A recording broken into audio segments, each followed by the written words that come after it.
कहानी के शुरू में हमें एक एलन नाम की औरत दिखाई जाती है। वो एक छोटी बच्ची के साथ समंदर के किनारे पर खेल रही थी। इसके बाद हमें दूसरा सीन दिखाया जाता है कि कुछ सिपाही के दूसरों पर गोलियां चला रहे थे। फिर एक जगह पर एलन की आंख खुलती है। जो कुछ उसने समंदर के किनारे देखा वो सिर्फ एक ख्वाब था। उसको एक कमरे में बंद कर रखा गया था। उसे कुछ भी मालूम नहीं था कि वो कहाँ से आई है और ना उसे अपने कोई ज़िंदगी के बारे में मालूम था। फिर एकदम से उस कमरे में ऊपर लगे स्पीकर में से आवाज़ आने लगती है। इस सामने मेज़ पर रखी हुई पेंसिल को उसके वक्त ख़त्म होने से पहले उसको हिलाना है और जैसे ही टाइम स्टार्ट होता है तो सारा कमरा लाल हो जाता है और सामने लगे स्क्रीन पर टाइमर शुरू हो जाता है। एलन किसी भी तरीके से खुद को टेबल तक लेकर जाती है और उस पर रखी हुई पेंसिल को गिरा देती है। इसके बाद सब कुछ नॉर्मल हो जाता है। सब ठीक हो गया था। एलन उस रोबोट आवाज़ से पूछती है कि मैं कहाँ पर हूँ। तभी वहाँ पर एक बजर बजता है और एलन बेहोश हो जाती है। तभी उसे वहाँ पर एक ख्वाब आता है जहाँ पे वो समंदर के किनारे एक रेत को देखती है। फिर ये सब कुछ देखने के बाद वो दोबारा से होश में आ जाती है, लेकिन इस बार उसके हाथ पांव बंधे हुए थे और फिर उसे दोबारा से अगेन वही टास्क दिया जाता है कि उसने उसी पेंसिल को दोबारा हिलाना है। फिर उसे एक अगेन आवाज़ सुनाई देती है कि अगर तुम ऐसा नहीं करोगी तो हम तुम्हारी बेटी को मार देंगे। और टाइम फिर से स्टार्ट हो जाता है और फिर से रूम में एक लाल कलर की लाइट जल जाती है। फिर एलन को याद आ जाता है कि वो समंदर के किनारे हुए खेलती हुई वो बच्ची उसकी बेटी है। वो उनसे पूछती है कि मेरी बेटी कहाँ पर है, मगर वो आवाज़ उसको कोई भी जवाब नहीं देती। एलन को वो टास्क पूरा करना था, इसलिए वो अपने हाथों पे बंधी हुई हथकड़ी को अपने जूतों से तोड़ देती है। फिर अपने जूतों को वो पेंसिल के ऊपर फेंकती है, जिसकी वजह से वो पेंसिल नीचे गिर गई थी और फिर से सब कुछ ठीक हो जाता है। एलन फिर से बेहोश हो गई थी। उसे फिर से ख्वाब आता है, लेकिन इस बार उसको सब कुछ ठीक दिखाई दे रहा था। उसकी बेटी गाना गा रही थी। वो एलन को भी अपने साथ गाना गाने का कहती है। इसके बाद जब वो गाना गाती है तो गाना गाते हुए वो सो जाती है। उसके बाद उसकी आंख इस कमरे में खुली थी जहाँ पर सब कुछ उसके साथ अजीब सा हो रहा था। इस बार उसके हाथ पांव खुले हुए थे। वो इस कमरे में एक दरवाज़ा ढूंढ रही थी, लेकिन इस कमरे में ना कोई खिड़की थी और ना ही कोई दरवाज़ा था और टेबल के ऊपर खाना भी रखा हुआ था। और वो फिर एलन खाना खा लेती है और जब वो प्लेट में अपना अक्स देखती है फिर उसको ये सब कुछ काफ़ी अजीब लग रहा था। फिर वो उस आवाज़ से पूछती है कि तुमने मेरे साथ क्या किया है और यहाँ मुझे क्यों रखा है, लेकिन उसे कोई जवाब भी नहीं मिलता। एलन रोना शुरू हो जाती है और फिर रोते हुए सो जाती है। तो दोबारा से वही समंदर के किनारे वाला ख्वाब आता है, लेकिन वो जल्द ही जाग जाती है। उससे फिर से दोबारा एक आवाज़ आती है और उससे कहा जाता है कि तुमने फिर से दोबारा इस पेंसिल को हिलाना है और अगर इस बार तुमने पेंसिल को ना हिलाया तो हम तुम्हारी बेटी को मार देंगे। जिस पर एलन ऊंची आवाज़ में बोलती है और कहती है कि अगर वाकई तुम्हारे पास मेरी बेटी है तो मुझे इस बात का प्रूफ दो और मुझे उसकी आवाज़ सुननी है। और उसी वक्त वो उसकी बेटी की उसे आवाज़ सुनाते हैं और उसके बाद फिर से टाइमर स्टार्ट हो जाता है। लेकिन इस बार एलन के सामने एक कांच की दीवार थी। वो इस दीवार को तोड़ने की काफ़ी कोशिश करती है, लेकिन वो ऐसा नहीं कर पाती। अब उसको गुस्सा आने लग गया था और वो गुस्से से चिल्लाना शुरू कर देती है और पेंसिल को हिलने का कहती है और फिर पेंसिल भी हिलकर खुद ब खुद नीचे गिर जाती है और इसके बाद वो फिर दोबारा से बेहोश हो जाती है और फिर से वो एक ख्वाब में अपनी बेटी को देखती है जिसके साथ वो बैठी हुई एक रेत का घर बना रही थी। लेकिन इस बार उसके सर में एक चोट लगी हुई थी और उसको पीछे से एक आदमी की आवाज़ भी सुनाई देती है जो उसका नाम पुकार रहा था। उसके बाद जब दोबारा से एलन को होश आता है तो उसकी आंख फिर उसी कमरे में खुलती है। इस बार उसको चेयर के साथ बांधा हुआ था और उसके सामने एक आदमी भी पड़ा हुआ था और एलन के सर पर बिल्कुल वैसे ही चोट लगी हुई थी जैसे उसके ख्वाब में थी। वो आदमी एलन के पास आता है। एलन समझ रही होती है कि शायद ये वही किडनैपर है जिसने उसे यहाँ पर कैद किया हुआ है। वो उसको धक्का देती है और फिर वो आदमी उसको बताता है कि मैं तुम्हारा हस्बैंड हूँ, रोजर नाम है मेरा। तभी एलन को सब कुछ याद आ जाता है, इसलिए एलन अपने हस्बैंड को कहती है कि जिसने भी हम दोनों को यहाँ कैद किया हुआ है उसके पास हमारी बेटी है अगर हमने उनके काम ना किए और उनकी बात ना मानी तो वो हमारी बेटी को मार देंगे। फिर अचानक से उस रोबोट की आवाज़ आती है जो दोबारा से इनको पेंसिल हिलाने का कह रहा था, लेकिन इस बार पेंसिल रोजर उठाता है। फिर आवाज़ आती है, नहीं, ये काम सिर्फ एलन पूरा करेगी। अब एलन ये काम कैसे करती, क्योंकि वो चेयर के साथ बंधी हुई थी। रोजर एलन से पूछता है कि तुम कैसे करने वाली हो। इस पर एलन कहती है, मैं ये काम काफ़ी दफ़ा कर चुकी हूँ, यही काम ये मुझसे बार बार करवा रहे हैं, लेकिन डिफरेंट तरीक़ों से। यही बातें करते हुए इन दोनों के दरमियान फिर से बहस शुरू हो जाती है। तभी एलन बहुत ऊंची आवाज़ में चिल्लाती है और पेंसिल के 2 टुकड़े हो जाते हैं। ये सब कुछ देखकर रोजर काफ़ी परेशान होता है और फिर एलन के अपने कानों से खून भी बहने लग जाता है। और जैसे ही वो हर टास्क के बाद बेहोश हो जाती थी, इस बार भी उसके साथ यही होता है। और फिर वो अपने ख्वाब में इस बार अपने हस्बैंड रोजर को देखती है जो गुस्से की नज़र से उसकी तरफ देख रहा था। उसके बाद दोबारा से उसकी आंख खुलती है। इस बार कमरे में उसके लिए और उसके हस्बैंड रोजर के लिए खाना रखा हुआ था।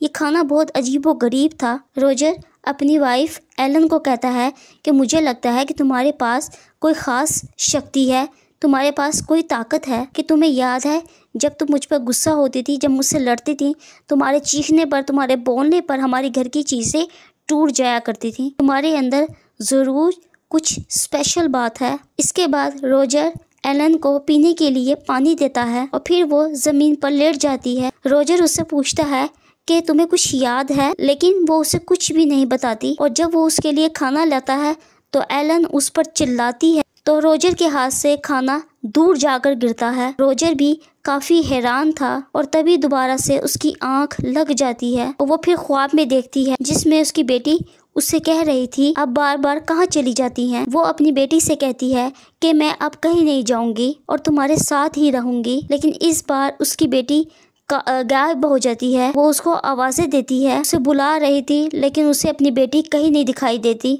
जब उसे होश आता है तो इस बार उसे चेयर से बांधा हुआ था, वो ज़मीन से जुड़ी हुई थी। इस बार रोजर एलन के लगे हुए सर में चोट को देखता है। उसे देखकर उसे ये लगता है कि जैसे उसके सर में कोई चीज़ लगी थी।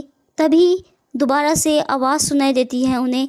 इस बार उसको एक न्यू टास्क दिया जाता है जिसमें टेबल पे रखी हुई बॉल को उसने बास्केट के अंदर डालना था, लेकिन टेबल भी ज़मीन के साथ जुड़ा हुआ था। रोजर एलन को कहता है कि देखो तुम्हारे पास पावर है, इसका इस्तेमाल करो और टेबल को तुम ज़मीन से अलग कर दो। एलन फिर अपना पूरा ध्यान लगाती है और टेबल को ज़मीन से अलग कर देती है। रोजर उसकी तरफ टेबल लाता है और तभी वो बॉल को बाल्टी के अंदर डाल देती है, लेकिन इस बार वो टास्क पूरा करने के बाद बेहोश नहीं होती। जब से याद आ जाता है कि वो दोनों समुंदर के किनारे अपनी बेटी का बर्थडे बनाने गए थे। इसके बाद वो दोनों यहाँ पर एक के बाद एक टास्क कंप्लीट करते जा रहे थे जो पहले से ज़्यादा मुश्किल थे। जैसे कि इनका एक टास्क ऐसा था कि इन्होंने रेत से एक किला बनाना था। फिर ऐसे ही मुश्किल काम करने के बाद एलन के कानों से खून बह रहा था और इसी तरह काफ़ी दिन गुजर गए थे और वो दोनों अजीब सा खाना खाकर जिंदा रह रहे थे। फिर एक दिन एलन को एक टास्क दिया जाता है कि वो बंदूक के तमाम पार्ट्स को एक एक करके जोड़े, लेकिन एलन इसको बिल्कुल ठीक तरीके से नहीं कर पा रही होती और इस बार रोजर उसके ऊपर काफ़ी गुस्सा करता है और एलन को भी उस पर गुस्सा आ रहा था। फिर इसी गुस्से में वो उस बंदूक को जोड़ लेती है और बेध्यानी के अंदर रोजर पर गोली चला देती है, लेकिन वो गोली रोजर को लगने से पहले हवा में ही रुक जाती है। फिर सब कुछ दोबारा से ठीक हो जाता है और एलन बेहोश होकर दोबारा से ज़मीन पर गिर जाती है। फिर दोबारा से ख्वाब देखती है कि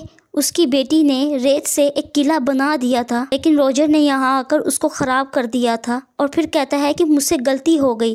तभी एलन दोबारा से जाग जाती है। दोबारा से वो उसी कमरे में थी जहाँ पर वो बैठकर रोजर के साथ खाना खाती है। एलन रोजर को बताती है कि मुझे अपनी पुरानी लाइफ के बारे में कुछ भी याद नहीं। वो बताता है कि तुम एक टीचर थी और मैं एक सिंगर था, लेकिन हमारी बेटी के पैदा होने के बाद मैंने ये सब कुछ छोड़ दिया था। वो अपनी ज़िंदगी के हसीन यादों को याद कर कर मुस्कुराने लगते हैं और फिर एक दूसरे से अपोलोजाइज भी करते हैं और इसी तरीके से बातें करते करते एलन सो जाती है और इस बार वो ख्वाब में देखती है कि उसे रेत में से अपनी बेटी की अंगूठी और एक जूता मिलता है और यहीं पर उसकी आंख खुल जाती है। इस बार रोजर को उसके सामने एक कांच की दीवार के पीछे खड़ा किया गया था और उसके अंदर रेत गिर रहा था और एलन कुछ नहीं कर पाती और वो अपना ध्यान नहीं लगा पा रही थी क्योंकि वो यहीं पर अपनी पिछली यादों को भी सोच रही थी, इसलिए वो इस टास्क को